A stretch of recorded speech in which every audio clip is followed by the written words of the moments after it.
안녕하세요 여러분, 청소의 달인입니다. 오늘은 연봉과 관련된 자격증 4대 천왕에 대해서 한번 좀 얘기를 해보도록 할게요. 사실 우리가 이제 개발자들에 대해 좀 얘기를 할 때는 보통 자격증 필요 없다, 개발자는 실력이 전부다, 심지어 학벌도 필요 없다, 이런 얘기를 좀 많이 하게 됩니다.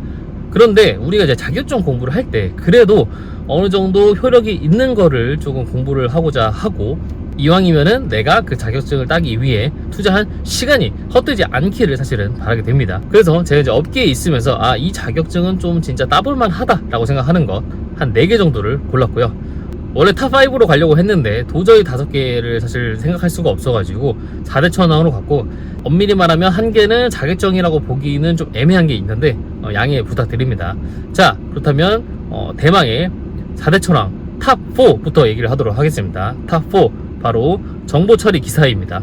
제가 강력하게 4대 천왕이라고 얘기를 했지만 사실은 탑1이나 탑2하고 비교하는 게 뭐 실례일 만큼 거의 최악체 수준인데, 그래도 정보처리 기사가 저는 이제 좀 가치 있다고 생각을 합니다. 그 이유는 취업할 때 이제 도움이 되기 때문인데, 현실적으로 이제 많은 개발자 분들이 네카라쿠베를 다 가지는 못하죠. 그러다 보면은 당연히 SI 업체를 많이 좀 가게 됩니다. 우리가 제품을 기반으로 서비스를 하는 IT 업체에 가고 싶어 하지만 사실상 한국에 그런 업체가 많지가 않습니다. 그래서 잡 오프닝 자체가 사실 많지가 않아서, 아무래도 개발회사라고 하면 클라이언트에게서 수주를 받아 개발을 진행하는 SI 업체가 더 많을 수밖에 없는데, 이때 SI 업체에서도 사실 급이 있습니다.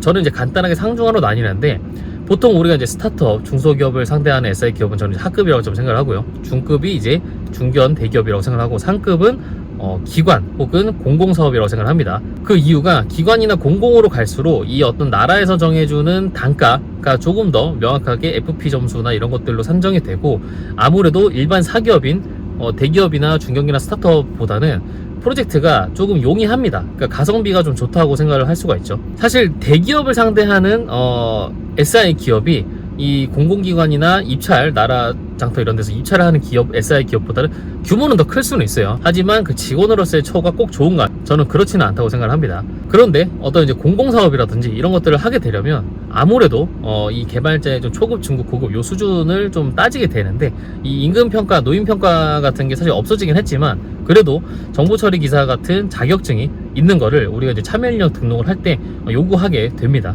그러다 보니까 꽤 괜찮은 SI 기업에서는 실력이 동등하다 혹은 조금 모자라다 할지라도 정보처리 기사가 있는 친구를 좀 선호하게 되겠죠. 그래서 정보처리 기사 따면 제가 봤을 때 연봉 일단 3천은 쌉 가능하다 라고 좀 생각을 하고 있습니다.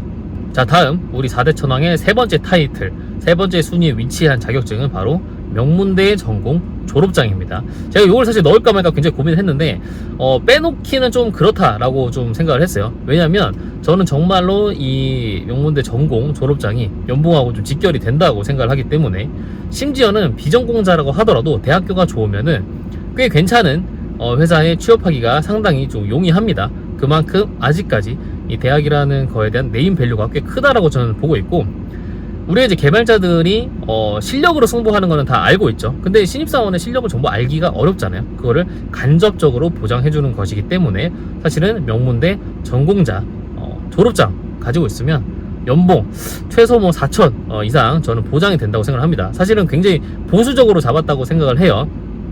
꽤 괜찮은 기업들에게 좀 많이 갈 수가 있기 때문에 한 5천까지도 바라볼 수 있지만은 좀 보수적으로 말씀을 드리도록 하겠습니다. 자, 여러분, 사실 지금까지 조금 실망하셨습니까? 이제부터 진짜입니다. 사실은 이 두 가지 자격증을 얘기하기 위해서 오늘의 영상을 조금 찍었고요. 4대 천왕이라고 얘기를 했지만 사실상 개발자 연봉과 직결되는 자격증 탑2라고 저는 좀 보고 있습니다. 두 번째 소개하겠습니다. 기술거래사입니다. 기술거래사라고 하는 게 생소하실 수가 있습니다. 소프트웨어 제품의 어떤 라이센스, 이전, 사업화 등의 업무를 지원하기 위해서 소프트웨어의 가치를 감정하고 관련된 업무를 지원할 수 있는 사람의 자격을 검증해 주는 것인데요. 기술거래사가 할 수 있는 사업 중에 굉장히 좀 유의미한 업무가 있습니다. 그게 뭐냐면 소프트웨어의 가치를 감정하는 겁니다. 이게 이제 왜 의미가 있느냐? 소프트웨어 관련된 소송이나 분쟁이 굉장히 많이 일어납니다. 우리 이제 유튜브 같은 거 보면 스타트업들 외주 개발하지 마세요라고 하면서 어떤 소송이라든지 분쟁이라든지 이런 것들에 대한 어떤 경험을 얘기하는 경우가 굉장히 많은데, 작은 회사끼리만 그런 게 아니고 대기업끼리도 많이 일어납니다. 그런데 그러면은 이 분쟁에서의 어떤 핵심 요소는 그거거든요. 결국은 계약된 대로 제대로 개발을 했느냐, 혹은 계약 대비 더 과한 요구를 해가지고 결과물이 사실상 계약 금액보다 더 과하게 투입이 된 결과물이 나왔느냐, 이런 것들이 이제 분쟁의 핵심 요소가 되거든요. 이거를 근데 판단할 수 있는 사람이 없습니다. 결국은 이제 판사 같은 경우도 소프트웨어 전문가는 아니기 때문에 이 소프트웨어 감정을 할 수 있는 감정인을 채택을 하게 돼요. 그런데 이 비용이 꽤 크고 이 결과가 사실은 판결에 지대한 영향을 미치다 보니까 꽤 규모가 있는 회사들, 좀 아는 회사들, 중견 이상 대기업들끼리 붙었을 때는 소송하기 전에 서로 합의하에 감정인 선정해서 일단 소프트웨어 감정부터 시작하고 그 다음에 합의를 하거나 분쟁이 되는 경우도 있습니다.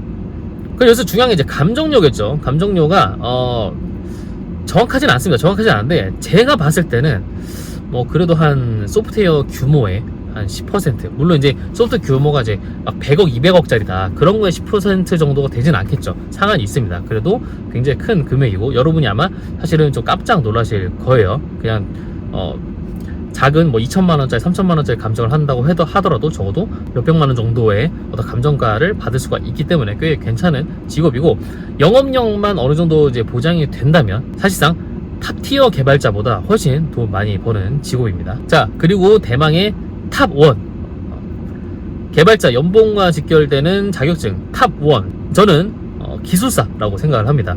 사실상 돈을 버는 것 자체는 이 아까 탑2로 소개한 기술 거래사가 더 이제 돈을 많이 벌 수도 있다고 생각을 하는데, 이건 아무래도 어느 정도 이제 사업적인 역량이 조금 있어야 되는 부분이고, 기술사는 사업적인 역량이 없어도 어느 정도 사실은 보장이 됩니다. 일단 일반적으로 월 150만원 정도의 수당을 챙겨준다라고 하고요. 기술사 같은 경우는 좋은 게 가외소득으로 뭐 컨설팅, 강의, 심사위원 등 여러가지 활동을 할 수가 있습니다. 근데 이거 뭐 한 번 나가면은 그래도 수당이 이제 공고 같은 거 보면 뭐 짠 데는 뭐 한 30만원, 40만원 주기도 하는데 꽤 괜찮은 데는 80만원, 100만원 이렇게 주기도 합니다.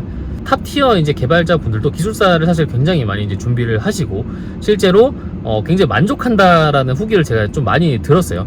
우리가 모든 개발자가 CTO가 될 수는 없죠. 그리고 단순히 뭐 경력이 많아진다고 해서 그 개발자의 실력을 인정해 주지도 않아요. 이 개발자 세계 아시잖아요.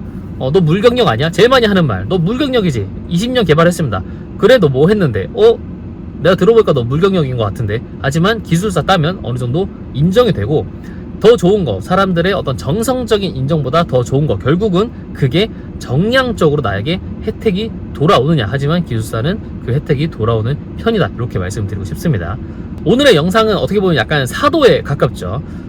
일반적으로 개발 영상에서 사실 많은 분들이 얘기하는 거, 개발자는 코드를 잘 짜는 게 중요하다, 결국은 프로그래밍을 잘하는 게 중요하다, 물론 맞는 말씀입니다.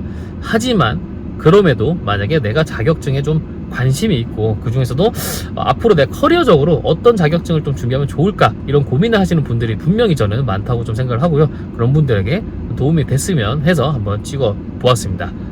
오늘 영상 여기까지입니다. 안녕.